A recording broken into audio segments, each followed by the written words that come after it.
다 같이 기도함으로써 대림절 예배 하나님께 드리겠습니다. 마지막 때에 주님의 성전이 서 있는 산이 모든 산 가운데서 으뜸 가는 산이 될 것이며 모든 언덕보다 높이 솟을 것이니 모든 민족이 물밀듯 그리로 모여들 것이다. 백성들이 오면서 이르기를 자 가자 우리 모두 주님의 산으로 올라가자. 야곱의 하나님이 계신 성전으로 어서 올라가자. 주님께서 우리에게 주님의 길을 가르치실 것이니 주님께서 가르치시는 길을 따르자 할 것이다. 율법이 시온에서 나오며 주님의 말씀이 예루살렘에서 나온다. 하나님 아버지, 우리 대림절 맞이해서 이미 오신 예수님을 감사하며 기억합니다. 또 다시 오실 예수님을 기대하며 기도합니다. 하나님 아버지, 예수님 다시 오신 그날에는 오늘 금방 읽은 본문 말씀처럼 모든 사람이 하나님 앞에 무릎 꿇고 경배하며 하나님의 뜻을 따르는 백성들이 될 것이라 생각하니 감격이 넘칩니다. 하나님 그날이 어서 오기를 저희는 소원합니다. 그날을 기다리며 오늘 이 땅에서 또 우리가 살아야 될 일을 충실하게 주님의 뜻대로 살아가기를 다시 한번 다짐합니다. 하나님 그런 마음으로 우리가 대림절을 맞이하면서 오늘 예배를 주님께 드립니다. 모든 마음을 주님께 집중해서 드릴 때 저희 예배를 받아 주시옵소서. 예수님의 이름으로 기도했습니다. 아멘. 다 같이 일어서서 우리 대림절 찬송, 우리 대림절 때마다 부르는 찬송, 오랫동안 기다리던 찬송으로 시작하겠습니다.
계속해서 찬송 이어질 때 우리 대림절은 대림절 교동문 먼저 하고서 찬송으로 이어지겠습니다. 태초부터 하나님은 구원을 약속하셨고 세대마다 그의 백성은 오실 메시아를 간절히 기다려왔습니다. 그 기다림은 어둠 속에서도 꺼지지 않는 빛이었습니다. 어둠 속에서 해가 없는 백성이 그 빛을 되어왔고 죽음의 그자가 그리로 나가는 사는 사람들에게 빛이 비쳤다. 하나님과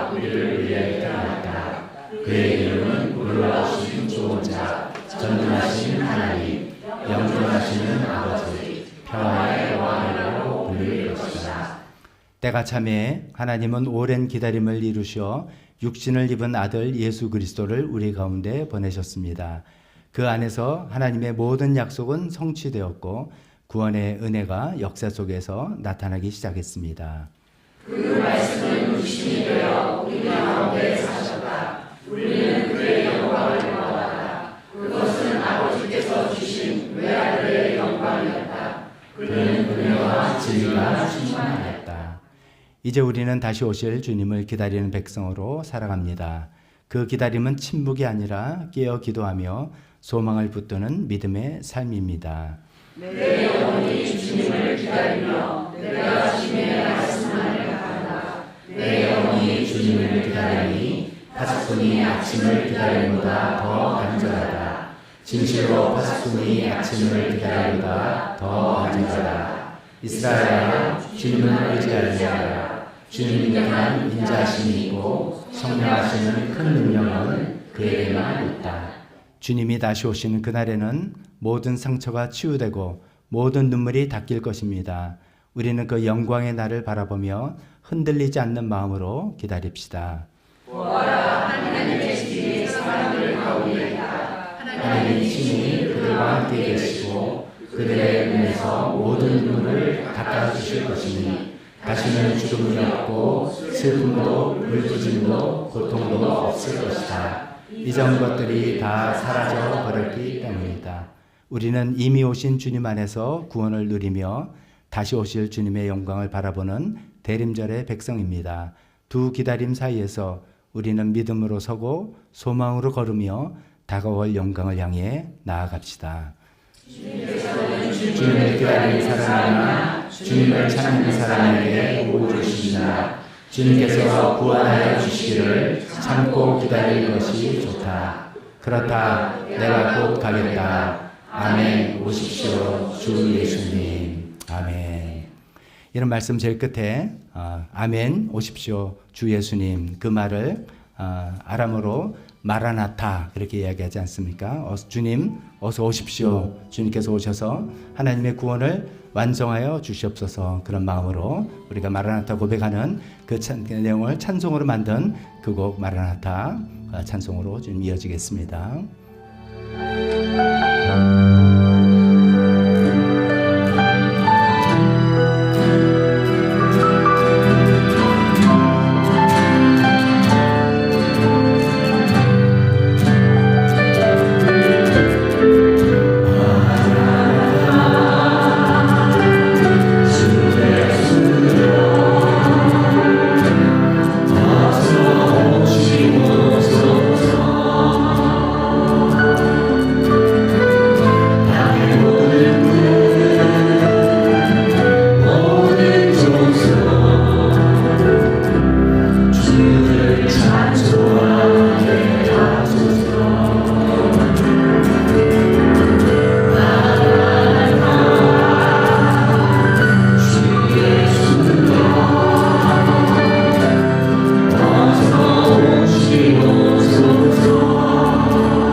다시 오실 주님을 우리가 기다리면서 우리가 이 땅에 우리가 해야 될 일을 묵묵히 또 진행하는 것이 해나가는 것이 우리 할 일입니다.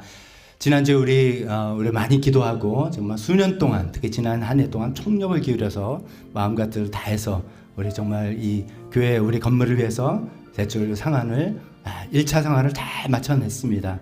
그리고 재계약을 해냈습니다. 나중에 예배 끝나고 안수 집사님 소개해야겠지만 정말 우리가 이런 걸 준비할 때마다 이 찬송으로 우리가 마음을 모아고 이 믿음 더욱 지켜서 우리가 할 일을 해나가겠습니다 했던 기억이 새록새록 납니다. 우리 다시 그런 마음을 다 담아서 여기에 모인 우리 주의 은총 받을 자유라 찬송으로 나가겠습니다.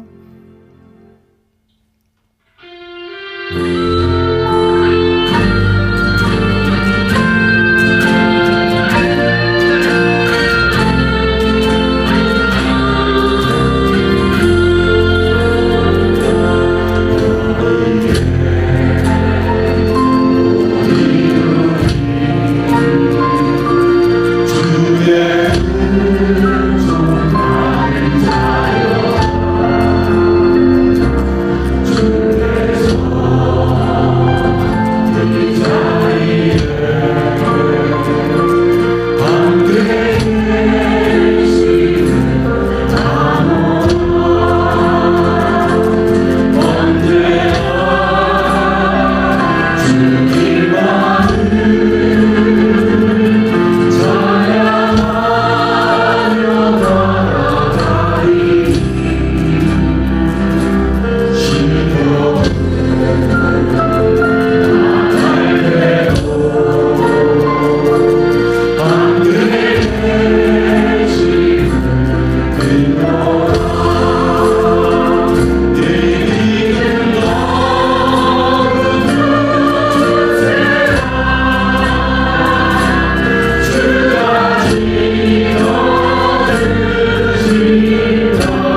네, 자리에 앉으시기 바랍니다.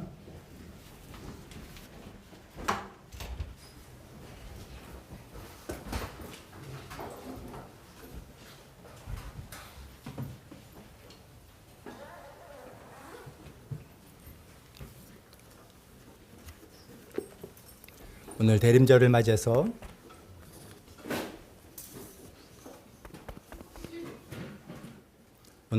맞이해서 하나님께 예배하러 오신 모든 분들 주님의 이름으로 환영합니다. 이 주보를 통해서 교회 소식 나누도록 하겠습니다. 대림절이라는 용어가 혹시 생소하실지도 모르겠습니다만 임재 다시 강림하심을 기다릴 대자, 강림하심을 예수님의 다시 오심을 기다리는 절기다 이런 뜻입니다. 보통 이제 4주 동안 먼저 오신 성탄절 먼저 오신 예수님 또 앞으로 재림으로 다시 오실 예수님을 우리가 집중하면서 성탄절 준비하는 그런 절기가 되겠습니다. 교회력의 시작입니다. 대림절로 시작해서 이제 성탄절로 이어지고 사순절, 부활절 이런 식으로 이루어진다고 지난주에 주보를 통해서도 말씀드렸습니다. 또 그런 절기를 잘 지켜나가면서 의미를 되새겨보면 좋겠습니다. 다음 주일에 우리 예배 시간에 성찬식 하도록 하겠습니다. 세대 통합 예배 때 성찬식 하겠습니다. 처음에는 이제 대림절 주일날 하는 게 사실 더 의미는 또 있겠다 생각을 했지만 우리 교사들과 함께 또 우리 자녀들과 다 함께 성찬식 하는 게 좋겠다 생각해서 다음 주에 하려고 합니다. 페이지를 좀 넘겨서 목회자 칼럼 한번 눈을 기울여 주시기, 눈으로 봐주시기 바랍니다.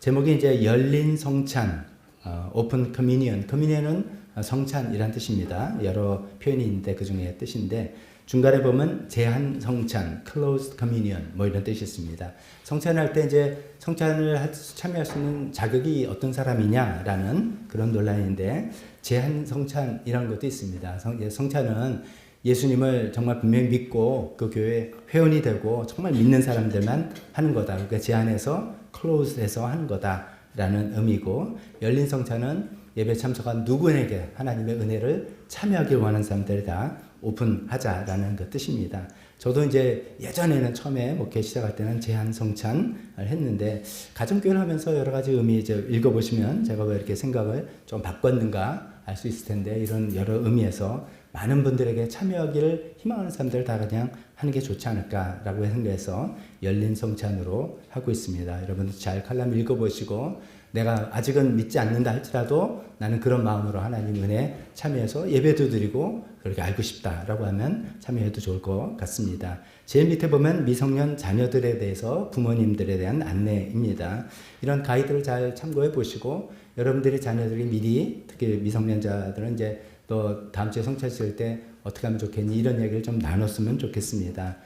성찬을 그냥 그 돌리니까 무조건 받는다 아무 생각 없이 받는다든지 뭐 장난기를 한다든지 이런 거는 우리가 좀 자제해야 되겠습니다만 우리 어린 자녀들 가운데서도 정말 믿음으로 하나님 믿고 참여 은혜를 사모하는 그런 마음 있을 수 있습니다. 그럴 때 부모님과 잘 결정해서 함께 참여해도 좋을 것 같다는 그런 안내 말씀을 드립니다. 다시 한번 교회 소식으로 다시 돌아와서 오늘 너무나 감사한 제목이죠. 지난주 올해 수협과 대출 재계약을 잘 마쳤습니다. 앞에 재계약입니다. 계약을 한번 갱신해서 이제 고비를 넘었다는 뜻입니다. 오늘 예배 직후에 안수 집사님께서 나오셔서 어떤 조건으로 어떤 상황인지 말씀 전해 주시겠습니다. 제가 이제 한 가지만 살짝 제가 이제 안수 집사님 같이 가서 제가 뭐 대표자니까 사인은 또 제가 다 해야 되지만 협상은 다 해놓은 거죠. 근데 제 느낌을 한 가지 재밌는 이야기만 말씀드리면은 그 양재 지점장, 사실 이제 지점장이 여러 지점을 관장하기 때문에 본부장으로 이제 그 승격되셨어요. 근데 그 본부장님과 안수 집사님과 이제 인사말로 탁탁탁 이야기를 하시는데 이게 고수들의 대화예요. 이게 범상치 않은 대화예요. 그냥 뭐 날씨가 좋습니다 이런 얘기가 아니라 다 그 뼈가 있는 말이 휙휙휙 가는 거예요. 그래서 이게 뭔가 좀 있지라고 생각했는데 나중에 끝나고 저한테 다 이제 풀어서 설명해 주더라고요. 본부장 하신 말씀이 이런 뜻이고 이렇게 대답했고 그래서 와 이거 정말 고수들끼리 왔다 갔다 하는구나. 신용을 보는 거 아닙니까? 우리 교회 신용을 평가했다라는 이야기를 여러 점 논의를 하시는데 그래서 이제 저희한테는 굉장히 유리하고 편한 조건이다라고 생각을 하는데 나중에 안주 집사님께서 나오셔서 설명해 주시겠습니다.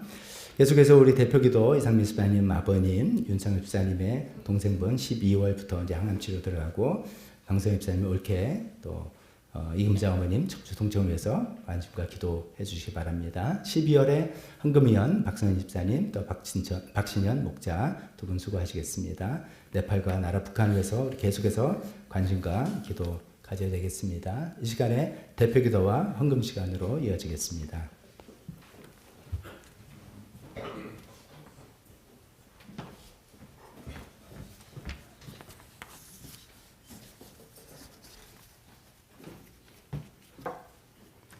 다 같이 기도드립니다. 사랑하는 하나님 아버지, 대림절을 맞이하여 우리 모두가 이 시간 우리의 놀라우신 조언자, 전능하신 하나님, 영존하시는 아버지, 평화의 왕이신 예수님을 높여 찬양드리며 예배드리기 원합니다. 모두가 다 죄악에 빠져 죄인 되었을 때 오직 독생자 예수님의 보혈의 공로와 십자가의 은혜로 자녀 삼아 주시고 천국의 소망을 품고 살아가는 성도의 직분을 주신 것이 우리 모두에게 가장 큰 감사임을 깨닫게 해주심에 감사를 드립니다. 우리 삶의 현실이 너무나 어렵고 막막함 가득할지라도 사도 바울의 고백처럼 항상 진정 기뻐합니다 라고 할 수 있는 믿음의 소유자가 되기를 결단합니다. 연약한 저희를 도와주시옵소서. 항상 함께 울어주시는 하나님을 기억하게 도와주시고 변함없는 하나님의 사랑을 신뢰하는 믿음의 소유자들이 되게 도와주시옵소서. 지난주 VIP 초청잔치를 통하여 12분의 귀한 분들을 보내주심에 감사를 드립니다. 참석하신 모든 분들을 축복해 주시고 구원의 길로 인도해 주시옵기를 간절히 기도합니다. 지난주 우리 모두가 준비하여 기도해 오던 대출 재계약이 잘 체결되도록 인도해 주신 하나님의 놀라운 은혜에 감사를 드립니다. 말로 설명하기도 힘든 많은 협상 과정, 서류 심사, 이 모든 절차를 앞장서셔서 애써주신 안수 집사님의 사랑의 수고를 꼭 기억해 주시옵기를 간절히 기도합니다. 하나님께서 허락하신 이 예배 장소가 얼마나 귀한 축복의 장소인지를 감사하며 계속해서 저희가 영혼 구원하여 제자 삼는 이 사명을 감당하며 다음 세대의 신앙 전수를 잘해 나갈 것을 헌신하며 결단합니다. 이 사명을 위해서 기도와 섬김으로 애쓰시는 목자 목녀님들을 기억해 주시옵고 축복하시고 지혜와 능력으로 함께하여 주시옵기를 간절히 기도합니다. 목 디스크와 척추 수술을 준비하고 계신 이금자 어머님의 통증이 없어지게 하옵시고 하루속히 잘 수술 받으시고 회복되시길 간절히 기도드립니다. 요양병원에 입원 중이신 이상미 집사님의 아버님 이형우 아버님의 폐렴이 하루속히 치료되게 하시고 구원하여 주시옵기를 기도합니다. 윤창섭 집사님의 동생 윤성욱 형제님의 항암치료 과정을 고통 가운데서 건져주시고 잘 완치되실 수 있도록 간절히 기도합니다. 강성희 집사님의 올케분의 췌장암 항암치료가 잘 이루어지고 꼭 구원받으실 수 있도록 기도드립니다. 교회 학교를 위해서 수고하시는 전도사님, 교육부장님, 모든 선생님들에게 지혜와 예수님의 마음으로 채워주셔서 지치지 않고 감당하실 수 있도록 은혜를 주시옵소서. 교회 학교 모든 자녀들이 세상에 물들지 아니하고 예수님을 알아가며 믿음도 매일 성장하는 역사가 일어나게 도와주시옵소서. 네팔 시티 교회와 라지 목사님과 가족을 위해서 간절히 기도합니다. 개종 금지법의 어려움 속에서 지혜와 능력을 주셔서 선교지 사역과 베델하우스 사역 등 모든 사역 속에서 영혼 구원의 역사가 계속 일어나길 기도합니다. 하늘꿈학교 모든 선생님들에게 예수님 마음을 채워주셔서 모든 힘든 사역을 잘 감당하게 하여 주시옵소서. 날씨가 점점 추워지는데 우리 북한 성도님들을 보호하여 주시옵기를 간절히 기도합니다. 하루속히 북한 땅에도 복음이 자유롭게 선포될 수 있는 날이 오기를 간절히 기도합니다. 우리나라를 불쌍히 여겨 주시옵소서. 대통령과 모든 지도자들에게 하나님의 지혜를 주시옵소서. 하나님의 뜻이 이루어지는 거룩한 나라가 되길 기도합니다. 우리의 마음과 생각과 눈과 귀를 가리고 있는 모든 어두움과 거짓을 부디 없애 주시옵소서. 오늘 말씀을 전하시는 박 목사님과 함께 하여 주셔서 오직 예수님만 선포되게 하여 주시옵소서. 말씀을 받고 감사하고 회개하고 열매 맺는 삶 살게 하여 주시옵기를 기도합니다. 모든 말씀 예수님의 이름으로 기도했습니다.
봉헌기도 드리겠습니다.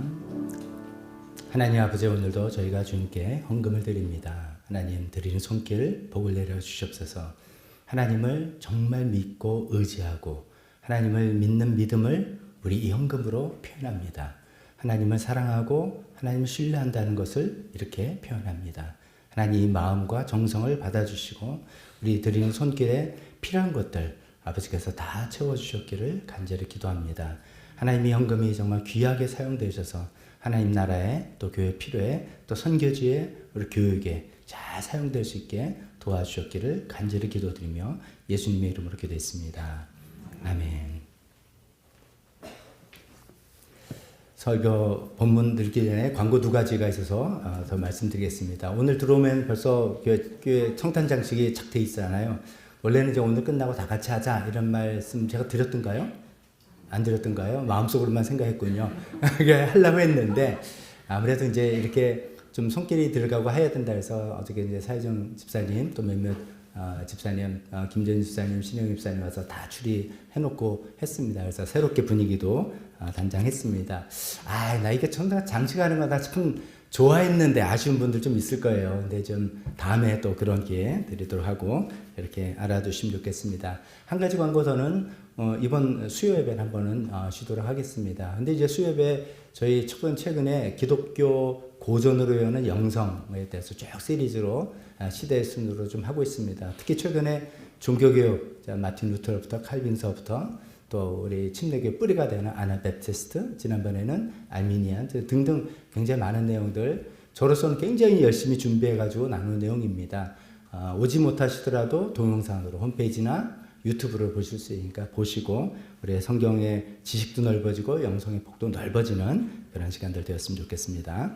우리 다 같이 일어서서 설교 본문 같이 읽도록 하겠습니다. 앞에 있는 그 첫 번째 단락 네 줄 거기만 읽도록 하겠습니다. 시작. 이새의 줄기에서 한 싹이 나며 그 뿌리에서 한 가지가 자라서 열매를 맺는다. 주님의 영이 그에게 내려오신다. 지혜와 총명의 영, 모략과 권능의 영, 지식과 주님을 경외하게 하는 영이 그에게 내려오시니 그는 주님을 경외하는 것을 즐거움으로 삼는다. 아멘.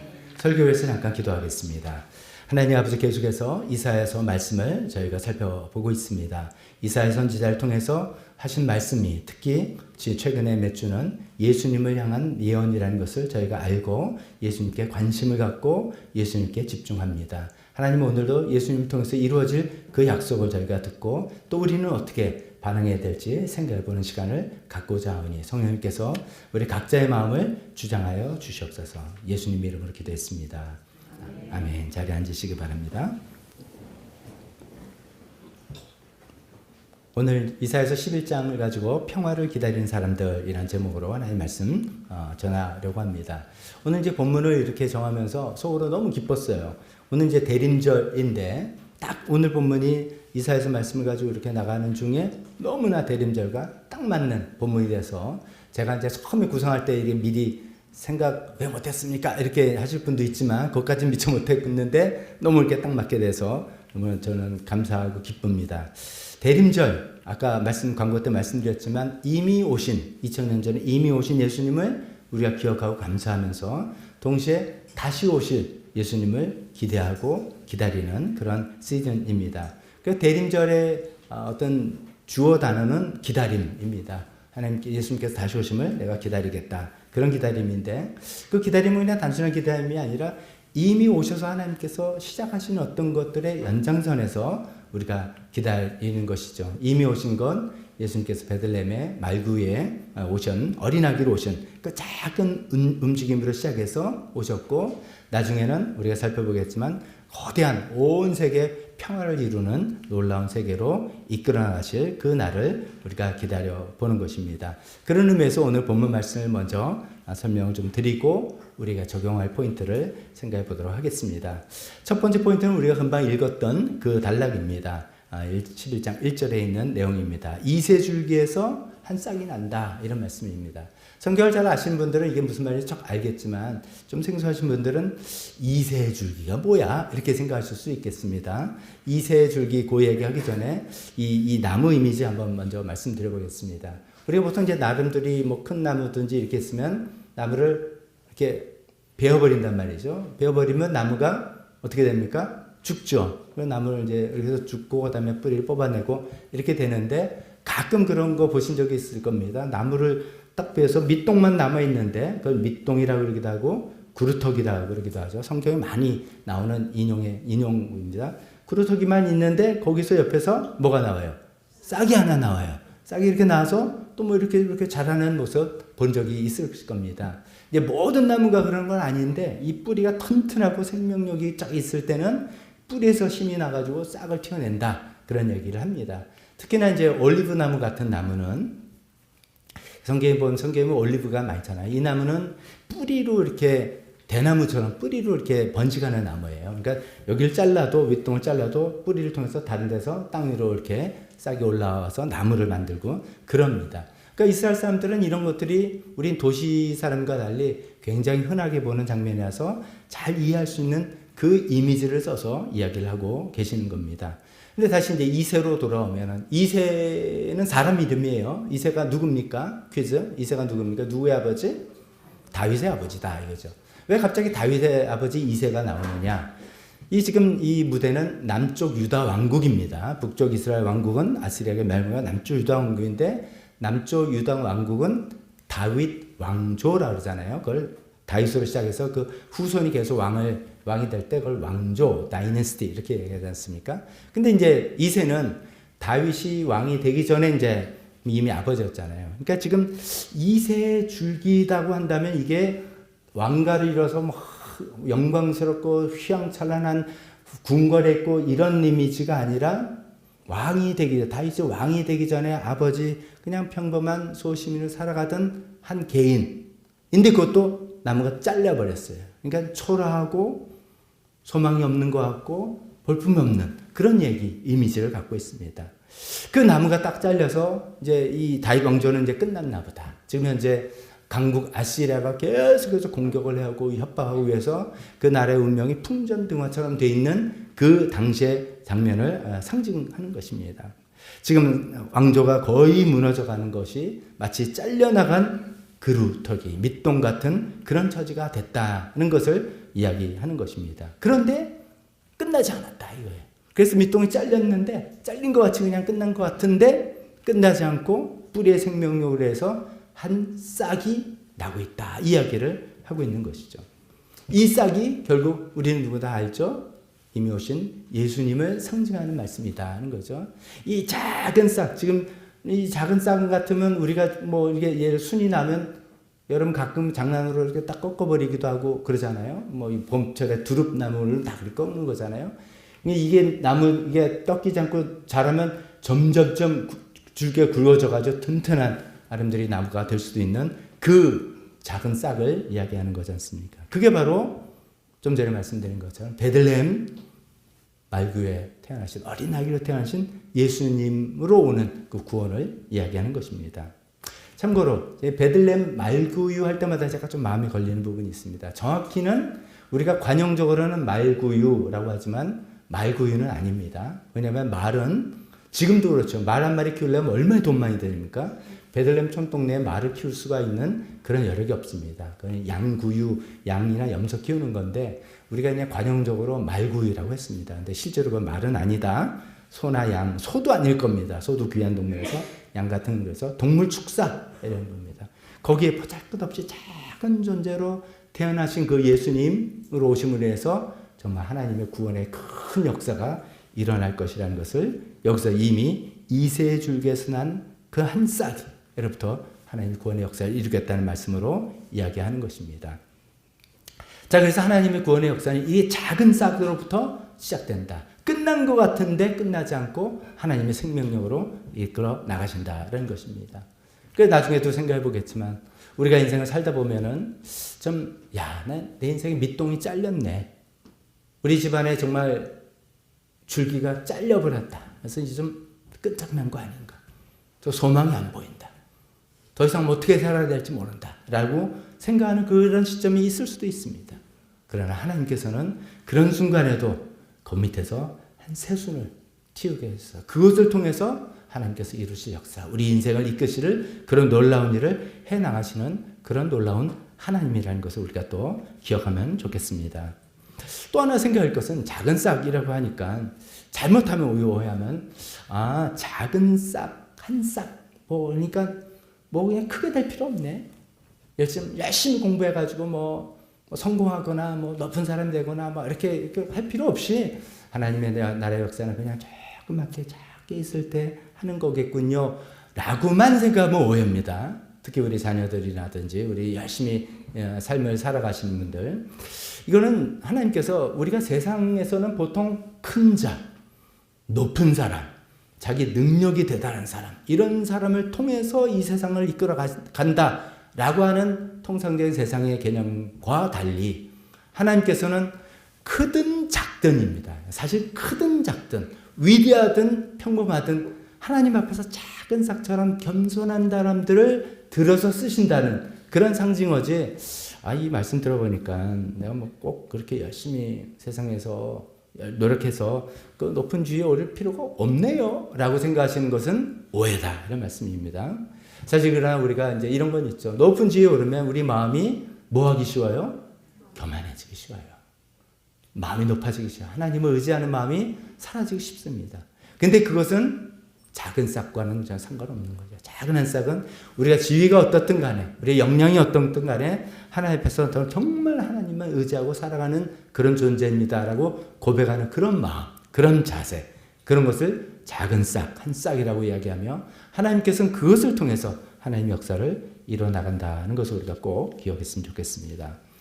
두 번째는 그렇게 이세의 작은 싹이 났는데 그 싹 위에 계속해서 말씀이 우리가 읽은 그 부분을 보니까 그 위에 하나님의 영이 내려온다라고 했습니다. 이거를 그냥 우리가 상징적으로 보는 거죠. 실제가 아닙니다. 싹이 이렇게 났는데 싹 위에 영이 내려다는 건 하나님께서 어떤 그런 사람을 보내주실 건데 그런 분 위에 하나님의 영이 임하는데 어떤 영이라 하냐면 지혜와 총명의 영, 모략과 권능의 영, 지식과 주님을 경외하게 하는 영, 이런 것들이 쫙 성령님이 그 안에 쫙 감싼다라는 것이죠. 저는 이제 대표하고 기도하시는 분들 참 감사하게도 저를 설교하는 저를 위해서 기도할 때마다 표현은 다르지만 성령의 두루마리로 성령이 온전히 감싸서 말씀 전하게 해달라. 참 저는 그때마다 마음이 뭉클하고 감사합니다. 성령이 저희에 답쳐서 말씀을 전하는 것처럼 이 하나님께서 보내시는 이분에게 성령이 임하는데 지혜와 총명 우리가 이해할 수 있습니다. 모략과 권능의 영, 조금 옛날 용어예요. 세번역인데도 옛날 용어예요. 생각해보니까 이제 공동변형 좀 더 편한 것을 찾아보니까 경륜과 용기를 주는 영, 이렇게 표현했습니다. 그것도 참 좋은 것 같습니다. 어떤 경륜, 이를 이해하고 통찰하고 이해하고 해결할 수 있는 역량, 이렇게도 볼 수가 있겠습니다. 그리고 용기를 주는 그런 영이 확 차고 지식이 차고 주님을 두려워하고 경외하는 그 영이 쫙 차서 뭐 한다는 거예요? 자기 마음대로 한다는 게 아니라 그 하나님의 영의 지배를 받아서 이 세상을 통치한다라는 이야기로 이어집니다. 그래서 두 번째 단락, 우리 본문 여기 이제 주보 안에 있는 단락을 보면 두 번째는 제가 많이 생략을 했습니다. 너무 길어서 생략했는데, 그래서 그분이 주의 영이 받아서 어떻게 되냐? 눈에 보이는 대로만 재판하지 않으며 귀에 들리는 대로만 판결하지 않는다. 가난한 사람들을 공의로 재판하고 세상에서 억눌린 사람들을 바르게 논지한다, 심판한다, 통치한다, 이런 것이죠. 굽게 하지 아니하고 돈이 없다라고 그냥 넘어가는 게 아니라 속사정을 다 풀어서 억울함을 해소해주고 올바른 것을 바로잡아주는, 소위 말해서 공평과 정의로 통치한다라고 이야기하고 있습니다. 이 공평과 정의로 통치하는 거 우리 얼마 전에 쭉 살펴봤어요. 그래서 오늘 저는 여기서 길게 말씀드리지 않으려고 합니다. 그때 히브리어 단어 미시파트와 체데카라는 뭐 어려운 용어를 통해서 이런 것으로 하나님께서 다시 오실 예수님께서 우리 삶과 이 세상을 다 다스릴 것이다 라고 이야기하고 있습니다. 그래서 짧게 넘어가고요. 세 번째, 통치하는 것으로 끝나느냐, 이게 결론이 아니라 통치해서 어떻게 되느냐가 중요한 거죠. 그 후에 결론적으로 평화가 온다. 궁극적으로 우리가 바라는 것이 이거고, 다시 오실 주님께서 궁극적으로 우리에게 주실 것이 평화다, 이런 얘기로 이어지겠습니다. 그 이제 본문에 설교 주보 안에 있는 본문의 세 번째 단 보면은 길게 나오는데 동물 이름들 쫙 나옵니다. 잠깐 읽어보면 이리가 어린 양과 함께 살며 표범이 새끼 염소와 함께 누우며 송아지와 새끼 사자와 살찐 짐승이 함께 풀을 뜯어 어린아이가 그것을 데리고 놀고 뒤를 보니까 살모사 손에 집어넣는데도 멀쩡한, 이런 정말 신기한 그런 이야기를 하고 있습니다. 동물의 왕국 보면은 전혀 딴판입니다. 육식동물은 초식동물을 잡아먹고, 갓난 태어난 특히 연약한 동물이 있어 더 잡아먹고, 막 이런 동물인데 여기는 이리 늑대하고 어린 양이 같이 막 놀고 있고, 또 좀 이상한 게 새끼 사자가 풀을 뜯어먹는데요. 새끼 사자는 절대로 풀을 뜯어먹지 않습니다. 육식을 먹는데, 야, 신기하고, 살모사 손, 독사 손에 넣으면 그냥 물려서 큰 위험을 당하는데 어린아이가 그런데도 아무렇지도 않는 이런 이야기를 하고 있습니다. 저는 이 본문을 읽을 때마다 여러분들 잘 아시는 그 어떤 연설문이 하나 떠오릅니다. 마틴 루터 킹 주니어 목사님, 흑인의 인권운동을 인도했던 그 목사님이 그 유명한 연설문 제목이 뭡니까? I have a dream, 이거잖아요. 나에게는 꿈이 있습니다. 굉장히 긴 연설문입니다. 그때 이제 뭐 동영상으로 보신 분들도 있을 것입니다. 그 미국의 그 링컨 아니면 그쪽 워싱턴 거기가 막 수많은 그 인파 앞에서 막 뭐 연설도 얼마나 잘해요. 막 하는데 그 마지막 부분들에 이제 I have a dream, 나에게 꿈이 있습니다 하면서 쫙 하는 이야기죠. 거기서 이제 제가 번역해 보면 이런 말씀입니다. 나에게는 꿈이 있습니다. 언젠가는 조지아주의 붉은 언덕에서. 왜 갑자기 조지아주가 나오냐면 그때는 남북 그때 흑인 인권들 문제잖아요. 이 조지아주는 남부에 소속된 주입니다. 옛날부터 노예주가 소유주가 노예들을 많이 부렸던 그 아픔이 많은 주입니다. 붉은 흙이라는 건 황토흙, 농사가 잘 되는 그런 땅이라는 겁니다. 그런 의미를 담아서 조지아주의 붉은 언덕에서 노예의 후손들과 노예 소유주들의 후손들이 형제의 식탁에서, 성제를 나누는 그 식탁에서 함께 자리하면서 함께 식사하는 그날이 올 거라는 꿈이 있다. 그 당시에는 어린 반편어치도 없는 정말 그런 일에서 남북 세그리게이션 분리되어 있고 뭐 인종차별이 있고 그런 시대에 그런 꿈이 있다라고 연설했던 그 유명한 연설입니다. 그 연설들이 사실 오늘 이사에서 이런 데서 영감을 받아서 이야기한 거죠. 막 싸우고 잡아먹고 하는 그런 시대지만, 차별이 있는 시대지만 언젠가 하나님 때문에 이렇게 평화로운 시대가 오게 될 거다라는 그런 내용이었습니다. 자, 그러나 오늘 우리 본문의 말씀은 이게 뭐 동물들이 뭐 이상하게 해서 잘 평화롭게 잘 지낸다라는 차원 이야기도 아니고, 마틴 루터 킹 주니어 목사님의 인권이나 뭐 이렇게 인종차별이 없어져서 평화롭게 그 정도 차원을 훨씬 넘는 그런 얘기입니다. 사실 이 이사에서 11장에서 말하는 다시 오실 예수님께서 만드신 그 놀라운 평화라는 건 좀 거창하게 이렇게 말합니다. 하나님께서 창조하신 이 창조 질서의 전부가 회복이 되는 평화, 이런 것. 그걸 이제 뭐 신학적인 이유로 종말론적인 평화다. 종말론적은 어렵죠. 마지막 때 완성이 되는 때 이렇게 생각하시면 됩니다.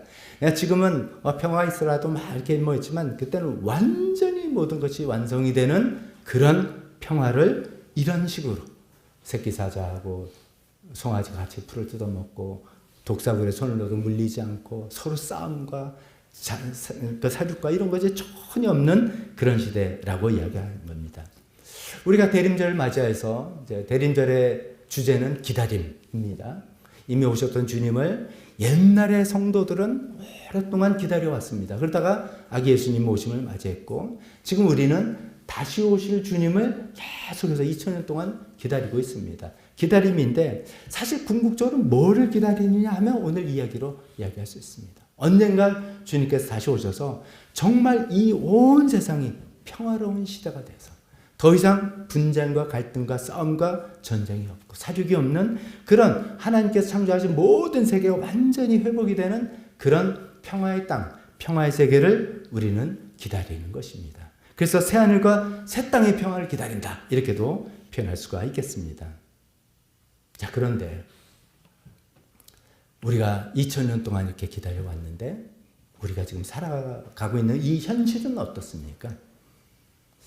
어디서 제가 이제 글을 읽었는데 어떤 역사학자가 살펴보니까 인류 역사가 시작된 이래, 그걸 어떻게 했는지 잘 모르겠어요. 인류 역사가 시작된 이에 전쟁이 없었던 해가 없었다. 그런 얘기도 들었습니다. 지금 당장 우리가 피부에 와닿는 게 우크라이나 전쟁이 언제죠? 22년도였죠 아마? 22년도에. 저희가 전 세계가 놀랐습니다. 아니 그 전까지도 작은 나라끼리 아니면 작은 지역에서 전쟁은 끊임없이 이어왔었어요. 그러나 러시아 같은 그 강대국의 인접국을 공격하고 그런 전쟁이 있다니 깜짝 놀라고 그것 때문에 굉장히 세상이 많이 변했지 않습니까? 제가 잠깐 조사해 봤어요. 그 전쟁을 위해서 사상자가 얼마나 나는가. 민간인 피해는 이루 말할 수 없고 군인들만 사상자가 뭐 통계마다 다 다르고 숨기고 뭐 그렇게 한다 하지만 러시아에서만 사상자가 70만 명이 사상을 당했답니다. 죽거나 다친 거죠 물론. 러시아에서 70만 명. 우크라이나는 인구가 좀 적기 때문에 피해가 더 컸지만 숫자는 작습니다. 그래도 40만 명이 죽었습니다. 우크라이나는 그 나라 인구의 3분의 1이 죽거나 해외로 도피했어요.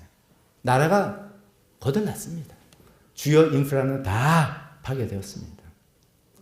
뿐만 아니라 러시아도 마찬가지입니다. 러시아는 여러분들 아시는 분들 많겠지만 남녀의 성비의 불균형으로 옛날부터 유명한 나라입니다. 이유 중에 하나가 여러 가지겠지만 그 추운 날씨를 견디려고 술을 마시는 거죠. 러시아 술 뭐죠? 너 이렇게 잘 아세요? 보드카고 독주를 마시고 추위를 견딘답시고 하면서에다가 그냥 질병으로 남성이 뭐 60세도 평균 연령 60세도 안 돼요. 러시아. 이랬는데 벌써 이 전쟁으로 70만 명의 젊은 사람들이 남자들이 다 죽었으니까 지금 남녀 성비가 여성 100명당 남성이 86명에 불과합니다. 엄청난 불균형입니다. 근데 이게 전쟁이 끝나도 어떻게 회복될지 사실 모릅니다. 또 이제 이런 문제 때문에 유럽 전체가 문제가 됐죠. 전부 다 이제 징병제를 다시 법을 고쳐서 만들려고 합니다. 우리 대한민국은 이제 북한과 대치 때문에 이미 징병제를 쭉 하고 있는데 유럽은 그동안 전쟁 없어. 나토가 미국이 다 지켜줘. 이러다가 그래서 다 이제 그런 것도 없고 직업군인만 좀 형식적으로 했다가 러시아가 이렇게 공격을 해? 장난이 아니네? 우리가 지켜야 되네? 근데 군사가 없네? 그래서 징병제를 막 토배하는데 좋아하겠습니까? 국민들이 막 혼란이고. 굉장히 평화를 이야기하고 평화를 기대하고 있는데 이 세상은 점점 전쟁과 갈등과 이런 분위기로 나가고 있는 세상이죠. 우리가 얼마 전까지만 해도 그건 저 유럽의 일이라고 생각했습니다. 근데 얼마 전에 바로 우리 지역으로 물론 우리는 북한 때문에 늘 그것이 있었지만 좀 약간 이제 그러니까 익숙해졌잖아요. 그랬는데 최근에 취임한 일본의 여성 총리가 그 폭탄 발언을 했잖아요. 뭐 당연한 일이겠지만 중국이 대만을 공격할 때 그 대만의 유산은 일본의 유산. 대만의 문제가 되면 우리는 무력으로 개입할 거다라는 것을 국회에서 발언하는 것이 큰 문제 안에서 뭐 중일 갈등이 나고 지금 난리가 나면서 대만의 현실적인 문제를 다시 한번 이 동북아시아에서 보게 됐습니다. 정말 대만이 어떻게 될 건가? 중국은 정말 대만을 침공한다 그러는데 그럴 것인가? 그러면 한국은 어떻게 될 것인가? 등등 이런 것들을 제가 말씀드리는 것들이 아니 우리가 지금 마음 편하게 예배 드리면서 이사야서 11장을 읽으면서 예수님 다시 오시면 정말 이런 평안한 세상이 올 것이다. 아멘 기다립니다. 라고 하지만 우리의 살아가고 있는 현실은 점점점 전쟁이 더 큰 일이 되면 됐지 평화로 가는 것 같지는 않은 이상한 현실을 살고 있는 게 아니냐 이런 것입니다. 그 우리가 생각을 해보는 겁니다. 자 그러면 이런 정말 성경에서 말하는 평화는 우리가 인류가 좀 더 노력하고 좀 더 협조하고 좀 더 기술이 발전하고 서로 문화 교류하고 하면은 이룰 수 있는 건가? 라는 질문을 던지는 것입니다. 여러분 생각 어떻습니까? 우리가 좀 더 욕심을 내리고 좀 더 협조하고 하면은 이런 평화 이룰 수 있을 거 아닌가? 라는 생각에 우리의 답은 no. 해봤습니다. 온 인류가 그동안 해봤는데 안 되는 겁니다. 그래서 우리는 사실은 솔직하게 인정하는 겁니다. 이런 성경에서 말하는 하나님께서 약속하신 평화는 인간의 노력으로는 만들어낼 수가 없구나. 만들어낼 수가 없는 거다는 것을 우리는 솔직히 인정하고 그렇기 때문에 이것은 예수님이 다시 오시는 그날에 예수님께서 가지고 오시는 그 평화라는 것을 우리가 인정할 수밖에 없다는 것입니다. 여기서 조금 어려운 말씀을 드리면 대림절 때마다 제가 드리는 그 용어 몇 번 말씀드렸으니까 귀에 들으셨을 겁니다.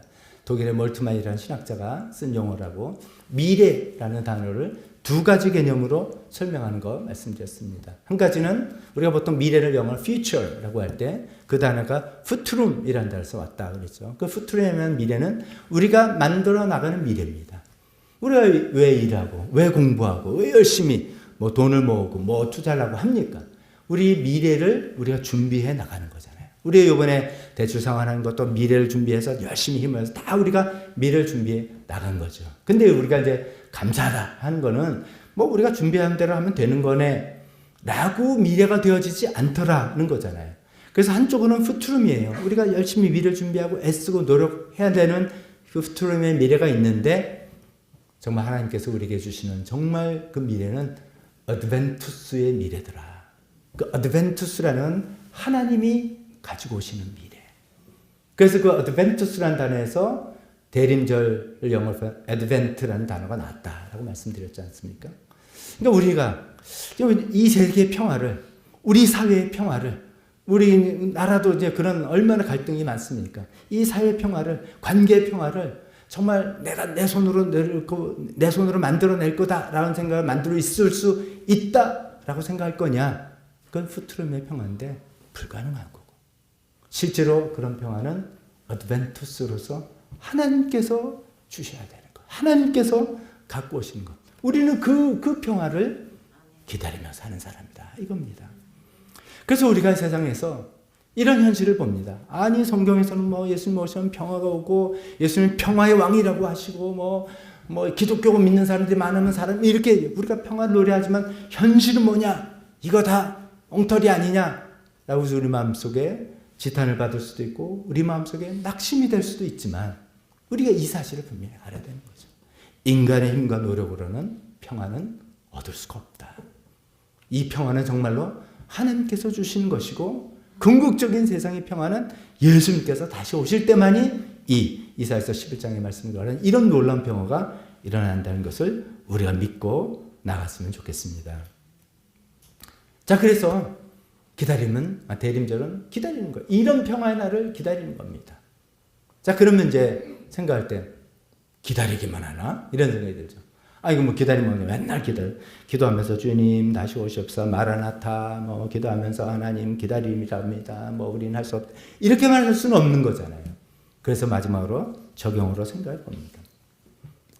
하나님께서 이루실 거대한 평화, 큰 평화를 완전한 평화라고 생각합시다. 그 평화를 기다리면서 우리는 우리 삶 속에서 작은 평화를 만들어 나가고 살아나가는 그 노력은 우리가 해야 되지 않을까 그것을 해나갈 때, 그래서 우리 삶 속에 조금만 평화, 완전한 평화가 아닐지 말지만 조금만 평화를 이뤄나갈 때 우리는 그 평화를 기다리는 사람들입니다라는 것을 입증하는 것이고, 그 평화는 오고 있습니다라고 우리가 빛을 비춰줄 수 있는 그런 사람이 된다는 것입니다. 우리가 어드벤티스트의 평화를 기다리지만 우리 삶에서 푸트름에서 우리가 만들어낼 수 있는 평화를, 작은 평화, 그까짓 게 뭐 세계 평화에 뭐 도움이 됩니까? 그게 우리 사회의 평화에 도움이 되니까 아닐지도 모르지만 그 작은 평화를 할 수 있는 만큼의 작은 평화를 우리가 만들어나고 이루어보자. 그것이 우리가 이 평화를 기다리는 사람들이 해야 할 일이다 라고 말씀드리고 싶습니다. 그 작은 평화는 두 가지 축입니다. 하나는 내 안의 평화입니다. 그걸 우리가 평안이라고 저는 말하고 싶다 그랬죠. 피스를 할 때 내 안의 평화, inner peace, 평안입니다. 세상이 무슨 일이 나도, 예전에 제가 들은 말인가 봐요. 저는 항상 이게 생각나요. 6.25 때 뭐 피난 가느라고 뭐 총이 핑핑 나오고 뭐 쌕쌕이가 날라가고 막 그러는 거 막 피난 가는데도 젖먹이 갓난아기가 엄마 품에 안겨서 얘는 세상 모르게 평안하게 자고 있는, 뭐 이런 얘기, 비슷한 얘기 들어보셨죠? 이런 평안이죠. 우리가 보통 평안이라 그러면 세상 문제가 해결되고, 그래서 정말 살만해. 그 문제 해결됐잖아. 그 갈등 다 문제고, 이제 걱정거리가 없어. 그래서 평안이면 좋겠습니다만은, 거듭 생각해 보지만 그렇지 않는, 우리 삶은 그렇지 않다는 거죠. 그래서 평안은 그렇게 세상의 문제가 해결되어서거나 내 스스로 평안해야지 마음 컨트롤하거나 하는 게 아니라 하나님과의 관계를 통해서 하나님께서 주시는 선물이다.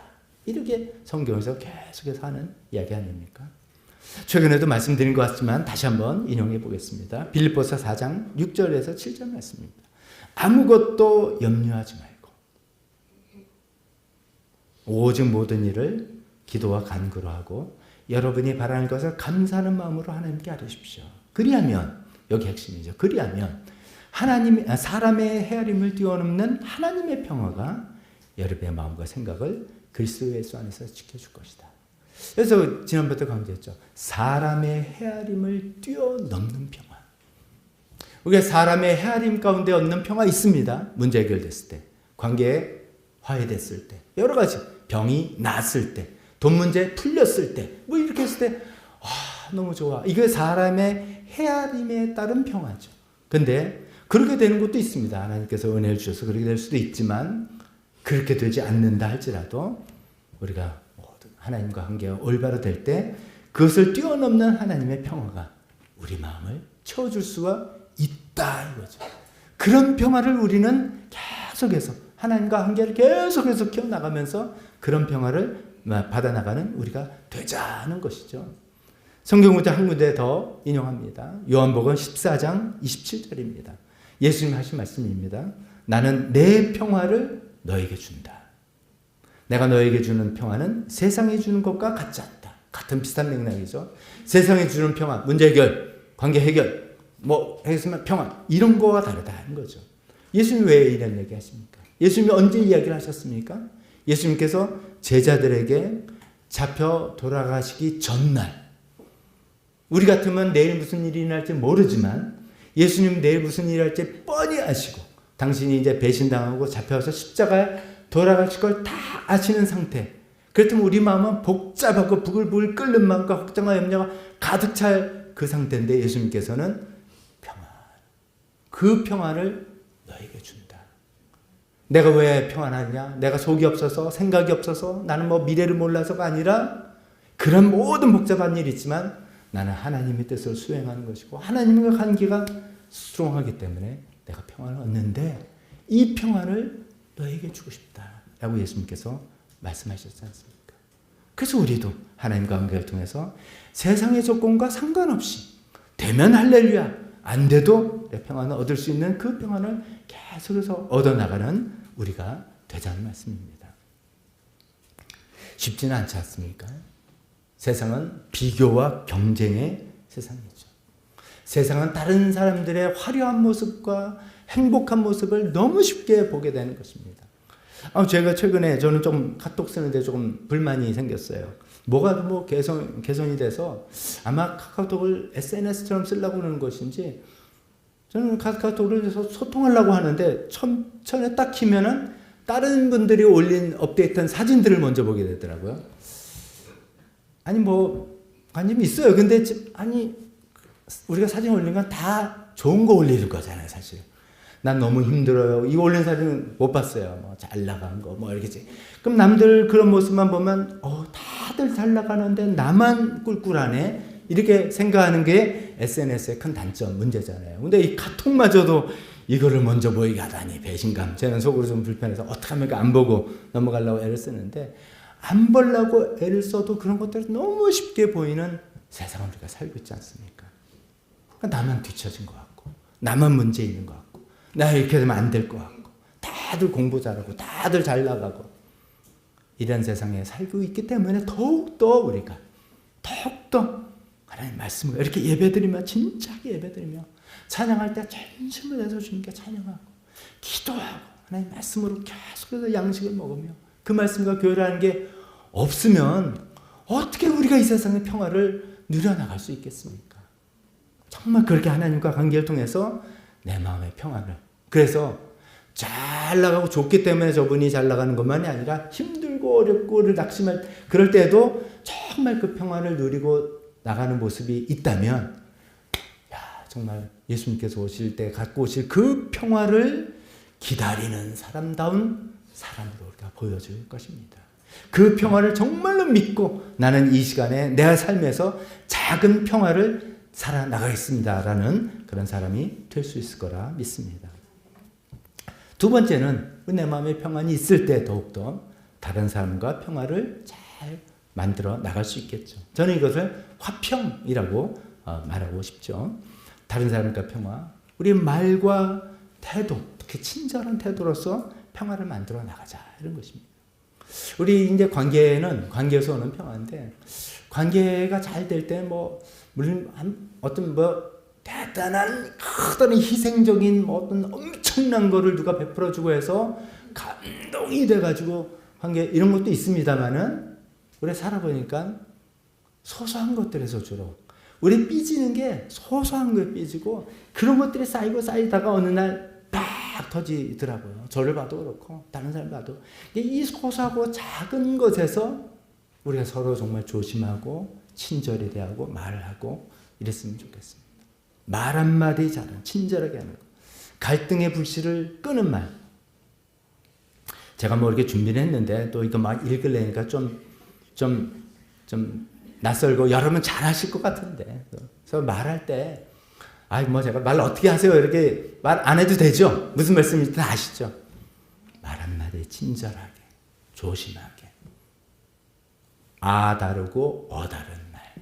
이 말로 내가 정말 이 생각을 해보면 내가 정말 예수님 다시 오실 때 이런 세상, 이런 온 세가 평화의 세상이 되고 이런 세상을 나는 기다리는 사람이야 라고 정말 한다면 내 옆에 있는 사람과 그 평화 관계를 만들어 볼 수 있는 거 아닙니까? 만들어야 되는 거 아닙니까? 그를 위해서 내 말 한마디 조심해야 되고 친절한 말과 태도로 해야 되는 거 아니냐 그런 것입니다. 그런 걸 통해서 평화를 작은 평화를 만들어 나가는 우리가 되었으면 좋겠습니다. 말씀을 읽겠습니다. 대림절 우리가 하나님께서 만드실 큰 평화를 오늘 이 동물이 정말 서로 화해하고 많은 놀라운 평화를 우리는 기다리고 있습니다. 그 평화는 어떤 평화라고요? 어드벤투스의 평화입니다. 우리가 만들어낼 수가 없는 평화입니다. 예수님께서 다시 오셔야지만 이루어질 그 평화입니다. 그러나 우리는 단순히 기도하면서 그 평화를 기다리고 있지만은 않습니다. 우리는 푸트름 차원의 평화를 만들어 나가야 됩니다. 내 안의 평화를 하나님과 관계를 통해서 내 안의 평화를 계속해서 지켜나가고 만들어 나갑시다.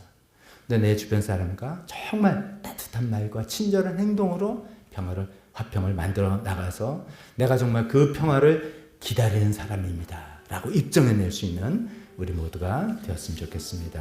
반주에 지을 때 우리 잠깐 기도하겠습니다. 기도할 때 몇 가지 포인트를 생각해 봤으면 좋겠습니다. 우리 인생에서 정말 내 줄기가 잘린 것 같은 어려운 답답한 상황을 만난 분 계십니까? 그 가운데서도 하나님께서 놀라운 생명력으로 새싹을 틔우시고 하나님의 구원의 역사를 이룬다고 하셨습니다. 소망을 잊지 맙시다. 하나님께 다 붙어 있어서 그 생명력을 얻어나가는 우리가 되었으면 좋겠습니다. 두 번째로, 이 세상에 정말 평화가 없다, 전쟁과 갈등과 우리 사회와 전 세계적으로 있는 걸 가지고 낙심하거나 비관적이 되지 맙시다. 이 세상의 평화는 우리 힘으로 이룰 수 있는 것이 아닙니다. 애초에 그런 것이 아니라 예수님께서 다시 오셔야지만 만들어줄 수 있는 그 평화이기 때문에 그 어드벤투스의 평화를 기다리는 우리가 되었으면 좋겠습니다. 세 번째, 그것을 기다리면서 우리가 푸트럼 차원에서 내가 할 수 있는 평안을, 내 마음의 평안과 주변 사람들과 화평한 관계를 이루어보겠다 결단하는 이 시간 되었으면 좋겠습니다. 우리 잠깐 그런 것을 가지고 기도하는 시간 갖도록 하겠습니다. 하나님 아버지 주님,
예수님께서 예수님의 평화를 우리에게 주신다고 하셨습니다. 예수님 다시 오실 때 정말 이사야서 11장에 말씀하는 놀라운 세계 평화를 이 땅에 이루어질 것을 저희가 믿고 그날을 바라봅니다. 하나님 아버지, 그러나 우리 삶의 현실은 너무나 평화 동떨어져 있어서 답답하기도 하고 때로는 낙심하기도 하고 때로는 좌절되기도 합니다. 하나님, 그러나 우리의 눈을 열어서 예수님의 다시 오심을 더욱더 사모하며 기다리는 우리가 되게 도와주옵소서. 그 어드벤투스의 평화를 우리가 기다리겠습니다. 주님, 그러나 동시에 우리가 이 땅의 삶 속에서 우리가 할 수 있는 평화를 이루어 나가겠습니다. 하나님과 관계를 통해서 내 안의 평화를 계속해서 지켜나가며 유지해 나가겠습니다. 하나님, 주변 사람들과 정말 화평의 관계를 계속해서 만들어 나가겠습니다.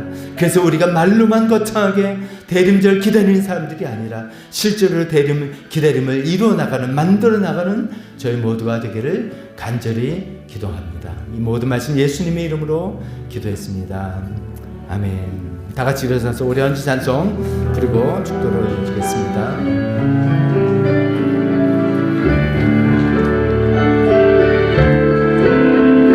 주님 그대로 나를 만드소서. 말씀대로 살기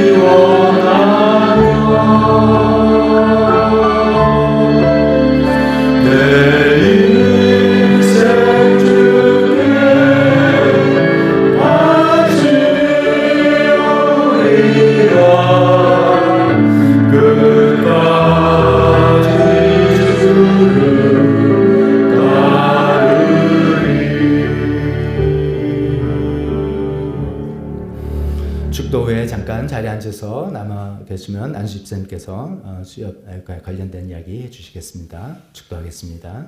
지금은 우리 주 예수 그리스도의 은혜와 하나님 아버지의 사랑하심과 성령님의 교통하심이 그 평화를 기다리며 평화를 만들어 나가겠다고 결단하는 여기 있는 모든 분들 머리에 지금부터 영원토록 함께 있을지어다. 아멘.